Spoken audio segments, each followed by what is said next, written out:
الرجیم بسم اللہ الرحمن الرحیم تلک الرسل فضلنا بعضهم على بعض منهم من کلم اللہ ورفع بعضهم درجات وآتینا عیسی ابن مریم البینات وأیدناه بروح القدس صدق اللہ العظیم۔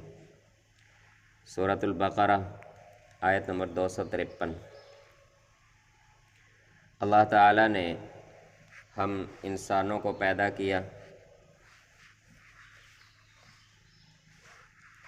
اور ایک امتحان کے لیے اس زمین پر زندگی عطا کی۔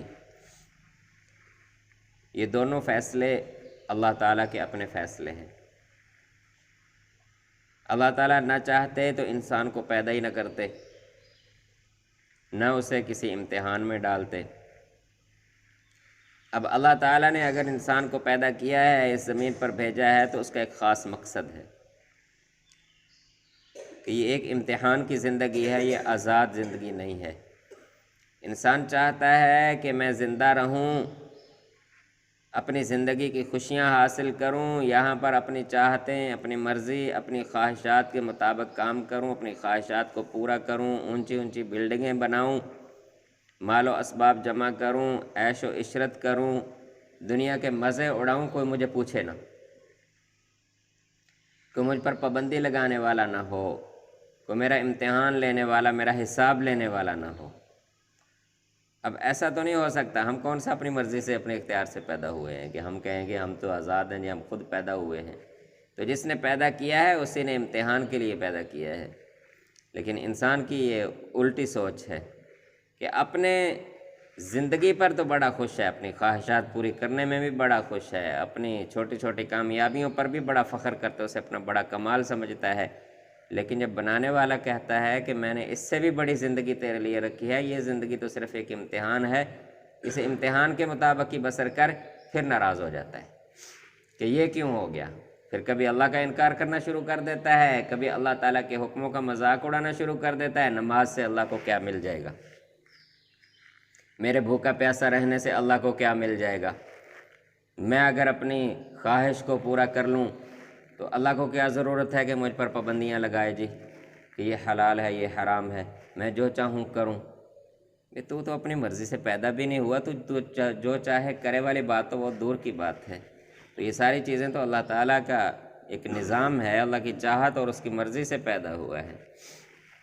تو یہاں پر آ کر پھر انسان جو ہے یہ خطا کھا جاتا ہے کہ اپنے ہونے میں بڑا خوش ہے، اپنی زندگی میں بڑا خوش ہے، اور جو تھوڑی سی زندگی ملے اس کو اور بڑھانا چاہتا ہے کہ لمبی زندگی مل جائے، موت کے نام سے ناراض ہو جاتا ہے کہ موت نہ آئے مجھ پر۔ لیکن جب اسے یہ کہا جاتا ہے کہ امتحان ہے تو پھر آگے سے ناراض ہو جاتا ہے، اور اپنی مرضیاں پوری کرنے میں دوسروں کا مذاق بھی اڑاتا ہے، دوسروں پر ظلم و ستم بھی کرتا ہے، ان کے حق بھی کھاتا ہے، دوسروں کو حتیٰ کہ لڑائیاں جھگڑے کرتا ہے، دوسروں کو قتل تک بھی کر دیتا ہے۔ لیکن جب اسے کہا جائے کہ تجھ پر بھی کوئی امتحان حساب ہے، کوئی عذاب ہے، پھر ناراض ہو جاتا ہے، پھر ماننے کے لیے تیار نہیں۔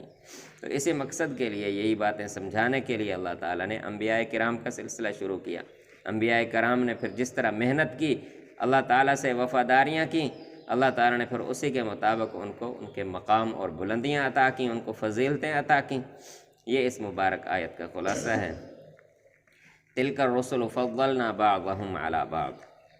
یہ ہم جتنے رسولوں کے واقعات، جتنے رسولوں کا ذکر آپ کے سامنے قرآن و مجید میں بیان کر رہے ہیں، اے رسول صلی اللہ علیہ وسلم اور اے ایمان والو، یہ سارے کے سارے اللہ تعالیٰ کے بھیجے ہوئے پیغمبر اور رسول ہیں۔ فضلنا بعضهم علی بعض، اللہ تعالیٰ فرماتے ہیں ہم نے بعض کو بعض پر فضیلتیں عطا کی ہیں، بلندیاں اور مقام عطا کیے ہیں۔ منہم من کلم اللہ، ان میں سے کچھ انبیاء کرام تو وہ ہیں جن سے اللہ تعالیٰ نے کلام فرمایا۔ ورفع بعضهم درجات، اور بعض کے درجات کو بعض سے بلند کیا۔ وآتینا عیسی ابن مریم البینات، اور حضرت عیسیٰ ابن مریم کو ہم نے کھلی اور واضح نشانی اور معجزات عطا کیے۔ وأیدناہ بروح القدس، اور روح القدس یعنی حضرت جبریل علیہ السلام کے ذریعے سے ان کی سچائی کو واضح کیا دنیا کے سامنے، ان کو طاقت اور قوت عطا کی۔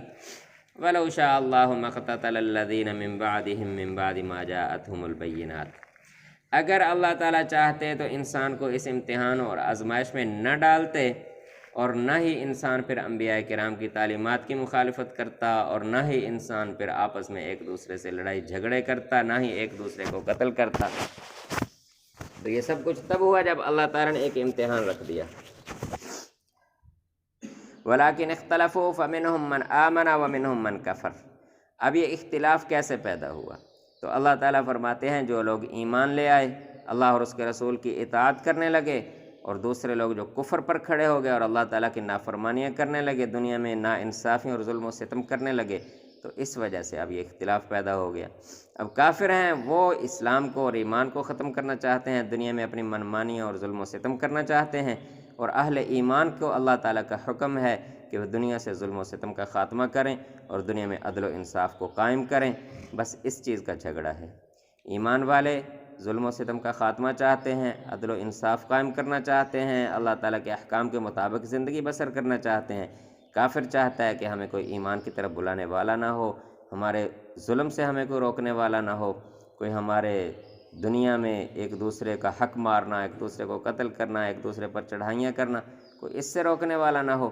اللہ تعالیٰ فرماتے ہیں وَلَوْ شَاءَ اللَّهُ مَا اقْتَتَلُوا، اگر اللہ تعالیٰ چاہتے نہ اس امتحان میں ان کو ڈالتے اور نہ ہی یہ لڑائی جھگڑے ہوتے، وَلَٰكِنَّ اللَّهَ يَفْعَلُ مَا يُرِيدُ، لیکن یہ اللہ کا فیصلہ ہے، اللہ جو چاہتا ہے وہی کرتا ہے، جس چیز کا اللہ تعالیٰ ارادہ کرتے ہیں بس وہ کرتے ہیں۔ تو اللہ تعالیٰ نے جب یہ سارا نظام اپنے ارادے سے، اپنی چاہت اور اپنی قدرت سے پیدا کیا ہے، اب انسان کی کامیابی اسی میں ہے کہ جب اپنی زندگی پر راضی ہے تو پھر اس زندگی میں جس امتحان میں ڈالا گیا ہے اس پر بھی راضی رہے، پھر آخرت کی ہمیشہ ہمیشہ کی کامیابیاں اللہ تعالیٰ سے حاصل کرے۔ دعا ہے کہ اللہ تعالیٰ ہمیں ایمان و عمل کی زندگی عطا فرمائے۔